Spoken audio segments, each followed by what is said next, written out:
But we begin with a dramatic moment on Capitol Hill at a hearing about keeping kids safe online. Meta CEO Mark Zuckerberg stood up and apologized directly to families affected by tragedies connected to social media. It happened during a hearing where 5 major tech CEOs faced tough questions from senators and accusations that they put profit over safety. Jolene Kent witnessed all of this firsthand and spoke to the parents. Jolene, good morning. Nate, good morning. It was a real stunning moment to see Mark Zuckerberg standing up and forcing himself to face the parents of these children. Very distraught. The grief in the room was palpable. Now, the big question is what Congress will do next. These parents are hopeful but skeptical. Do you affirm the testimony you're about The CEOs of Discord, Snap, TikTok, X, and Meta were called to Capitol Hill Wednesday. I know you don't mean it to be so, but you have blood on your hands. In the room, scores of parents holding up photos of their children, some who they say died as a result of online sexual exploitation, bullying, and harassment. Meta CEO Mark Zuckerberg was pressured by Republican Senator Josh Hawley to face the grieving families. Have you compensated any of the victims? These girls, have you compensated them? I don't believe so. Why not? Have you apologized to the victims? Would you like to do so now? Well, show them the pictures. Would you like to apologize for what you've done to these good people? I'm sorry for everything that you're involved in. It's terrible, and no one should have to go through the things that your families have suffered. Watching in the audience, Shauna Pouch from Vermont. She's raising her 11-year-old granddaughter, who she says was sexually exploited on Snapchat, sending her into a mental health crisis. I just never thought that this kind of stuff would happen, and it did. If you had a chance to speak to the CEOs, what would you say to the CEO of Snapchat? Snapchat is my worst enemy. They need to step up, and they need to make these platforms safe for children. I'm so sorry that we have not been able to prevent these tragedies. Did you and everyone else at Snap really fail to see that the platform was the perfect tool for sexual predators? Senator, that behavior is disgusting and reprehensible. Spiegel and ex-CEO Linda Yaccarino did express support for the Kids Online Safety Act, one of several bills that have been proposed. However, Congress has been unable to pass any meaningful legislation. It's been 28 years, since the internet. We haven't passed any of these bills. And the reason they haven't passed is because of the power of your company. So let's be really, really clear about that. Mark, are you putting profits over kids' safety? How are you keeping kids safe online? Zuckerberg declined to take our questions, and Pouch says she wants the social media companies to do more. What's going through your head and your heart as you leave this hearing today? My head? I'm very frustrated with listening to these CEOs. How many more children do we need to lose in order for this to change? The open question now is what Congress will choose to do next. The ball is firmly in their court. The committee ended on a note and a commitment to pass a package of 5 bills. Senator Graham, the ranking member of the Judiciary Committee, has vowed to me multiple times in our interviews and in person that he will bring reform to the Senate floor for a vote by this fall. But there's a lot of hurdles that have to be surmounted for that to actually happen. Tony. Yeah, that's what people are waiting for. Jolene, those senators channeling a lot of the anger and frustration that parents feel. Thank you very much. And this is a real talker. We've been talking about it all morning. Yeah. Mark Zuckerberg says it's complicated, these safety questions for parents. It's not. The kids went on your app. Yep. They suffered, and there have to be consequences. Yeah. So far, they're not. Yeah, and we've highlighted so many stories where people have lost children. And it's a tough one. I think all of us up here as parents have said, we want our kids to have access. We want them to be like the other kids. So we know the dangers, too, but there's so much going on behind the scenes that we can't control, but we feel like these companies can do more to protect. It seems like in most situations in America, we are held accountable and liable for things that happen. But these companies aren't. They're not. If we libeled Mark Zuckerberg right now, he could sue CBS and us. Yeah. But if someone posts that on his platform, they're not liable on the platform. They're just hosting it. Yeah. It's like a cork board in the park. Yeah. More to come on that. It's complicated. Thank you, Jolene. Well, turning to weather, parts of the Pacific coast are getting hit by torrential rain from a powerful storm. It flooded some roads overnight, forcing water rescues in California. The storm blew down trees, destroyed cars, and knocked out electricity. Elise Preston is north of San Francisco this morning. How are you doing, Elise? Well, we are safe, Jerika, so that's always a good thing. Good morning to you. The rain is steady here in Sonoma County, but just now starting to ease up. As the storm barrels across the state, millions are bracing for the potential of even more damage. Overnight here in Sonoma County, crews trudged through this flooded road to rescue a driver from a vehicle stuck in deep water. 3 inches of heavy rain fell, just one of many areas socked in Northern California. In Sacramento, police blame slick roads and high-speed driving for sending this truck off the highway. No one was injured. The strongest storm of the winter season in the San Francisco Bay Area so far also brought wind gusts close to 60 miles per hour. In its wake, downing trees and knocking out power to thousands. Fire crews in Silicon Valley cut through this tree to rescue a trapped child. She was transported to a hospital and is expected to be okay.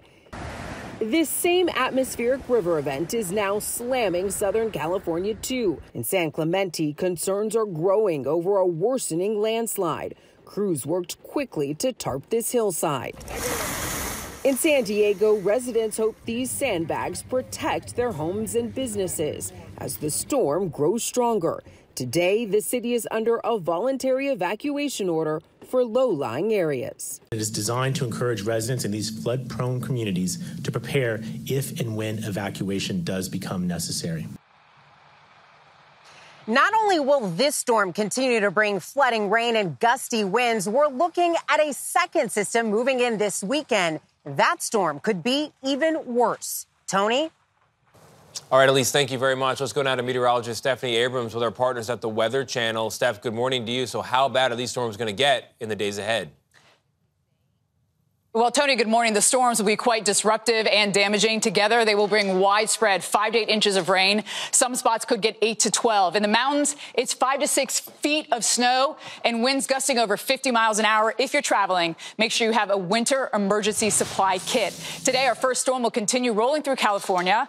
Tomorrow pushes into the Intermountain West. We get a break from the wind and weather Saturday. Then Sunday, our next bigger atmospheric river moves in. Heavy rain and snow through the beginning of next week. What's wild is energy from the first system shows up in the form of rain from the plains of the southeast this weekend. Another 1 to 2 inches and an already soaked south, giving us a threat of flooding. Tony, it's all liquid precip east of the Rockies because our temperatures will continue to be above average.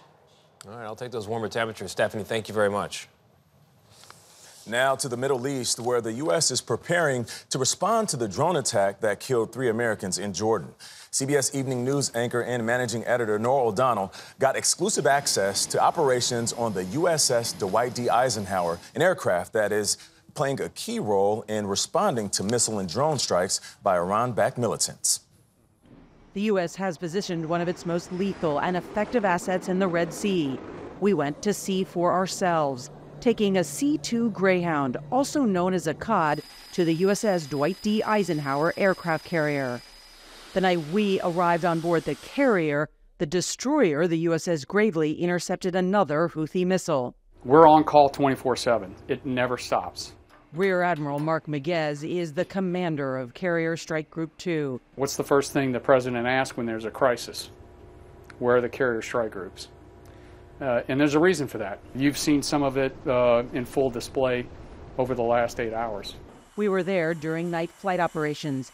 Captain Christopher Hill was observing from the ship's bridge. We asked him about the attack on American service members in Jordan that killed 3 soldiers. The president has said that he has made a decision about how to respond. Does this carrier strike group stand ready? We have been ready for quite some time. No matter what the order? No matter what the order. Do you think you'll end up being involved? We are presently involved. We flew by helicopter to see the ships heavily involved in deterring the Houthis and defending American warships, the destroyers. We're on a Navy MH-60 helicopter right over the Red Sea, and we are heading to the USS Mason. That destroyer is the tip of the spear. Once on board the Mason, we went inside the highly secretive Combat Information Center, where split-second decisions are made when the radar picks up an inbound threat. Simply put, at any time, at any given place inside the Red Sea, I could be shot. Commander Justin Smith says the USS Mason has been on high alert for incoming Houthi missiles and drones since it arrived in the region almost 90 days ago. How long can you carry that on, that heightened level of posture? This is demanding work, but our sailors have the tools, they have the resources, and we have the flexibility and logistics to be able to maintain this for a long period of time. For CBS Mornings, I'm Nora O'Donnell with the U.S. Navy in the Red Sea. Nora, thank you. Back in Washington, a big warning on Capitol Hill yesterday from FBI Director Chris Wray about possible hacking attacks by the Chinese government. He said China could target our infrastructure, causing potentially catastrophic damage. Nicole Skanga has more now from Washington. China has shown it will make us pay. FBI Director Christopher Wray delivered this warning on Capitol Hill. China's hackers are positioning on American infrastructure in preparation to wreak havoc and cause real-world harm to American citizens. Cautioning Chinese hackers are aiming to infiltrate the nation's pipelines, water treatment plants, transportation system, and even the U.S. power grid. Imagine not one pipeline, but many pipelines disrupted. Telecommunications going down so people can't use their cell phone. People start getting sick from polluted water. Trains get derailed. This is truly an everything, everywhere, all at once scenario. And it's one where the Chinese government believes that it will likely crush American will for the U.S. to defend Taiwan in the event of a major conflict there. This week, the FBI announced a takedown of Volt Typhoon, a Chinese-backed hacking operation enabling malicious actors to spy on U.S. critical infrastructure. Accessed through privately owned office and home internet routers, federal law enforcement disabled the hackers, obtaining court orders to delete the malware off hundreds of infected devices. They target our freedoms, reaching inside our borders across America to silence, coerce, and threaten some of our citizens and residents. U.S. officials also warn they expect Chinese hackers to wage influence campaigns online centered on the 2024 election, but added they're confident in the U.S. election system. Jerika? All right, Nicole Skanga, thank you. A teenager has been arrested in connection with one of hundreds of so-called swatting incidents across this country. The 17-year-old Alan Fillion from California faces 4 felony counts for allegedly calling in a fake threat that he'd shot up a Florida mosque in May. Prosecutors say he's also targeted high schools, historically black colleges, government buildings, even the Pentagon. Fillion is being charged as an adult. He's pleaded not guilty. Following that, meanwhile, President Biden travels to the key swing state of Michigan today, and he's got a lot of work to do there if he expects to win it again. He won back in 2020 there, but the political ground has shifted, and some of the groups that used to support him, well, they may now be up for grabs. Ed O'Keefe is at the White House. He's been following all this closely. Ed, good morning. Tony, good to see you. Michigan is set to play a crucial role this year, and its 15 electoral votes are very much in play. Polls continue to show former President Donald Trump with the advantage over Mr. Biden after Trump lost the state in 2020.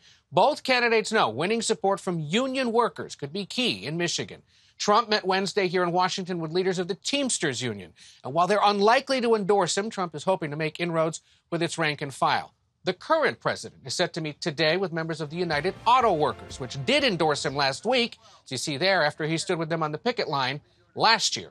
But Mr. Biden also faces strong criticism and growing opposition from Michigan's sizable Arab American and Muslim American communities, who are becoming increasingly opposed to his continued support for the Israeli government and its war with Hamas as casualties continue to rise in Gaza. The president's been faced with protesters out on the road recently and at some of his speeches, and the fear of voters not turning out in Michigan is why he'll be rallying all the support he can today. Prosecutors in Michigan have revealed dramatic video of Jennifer Crumbley, who's on trial over her son's mass shooting at a high school in 2021. Crumbley has pleaded not guilty to 4 charges of involuntary manslaughter. Yesterday, prosecutors also offered evidence that she knew about her son's plan. Elaine Quijano has more. Prosecutors showed jurors police body cam video taken in late 2021 as authorities closed in on Jennifer Crumbley and her husband James in a Detroit industrial building. Inside, officials say they found a stash of cash totaling over $6,000. It was 4 days after their son Ethan had shot and killed 4 students at Oxford High School. Prosecutors also showed text messages found on the shooter's phone. The message is from Mom. It was sent 1 hour prior. It says, "Ethan, don't do it." On Wednesday, jurors heard from a witness with whom Crumbley had an affair. It was that something with Ethan. And, Her son? Yes. Okay. And was worried he was going to do something dumb. Who was worried? Jennifer. Crumbley's defense attorney showed jurors messages between the two in the wake of the shooting. At one point, Crumbley saying, "I'll never be okay. I lost my son and he's a murderer, and I'll forever have to live with the guilt of that." Attorney Joe Tamburino says this trial could have wider legal implications. Because it could usher into a new era where prosecutors are scrutinizing the behavior of parents, how they parented, what information they received about their children. For CBS Mornings, I'm Elaine Quijano in New York.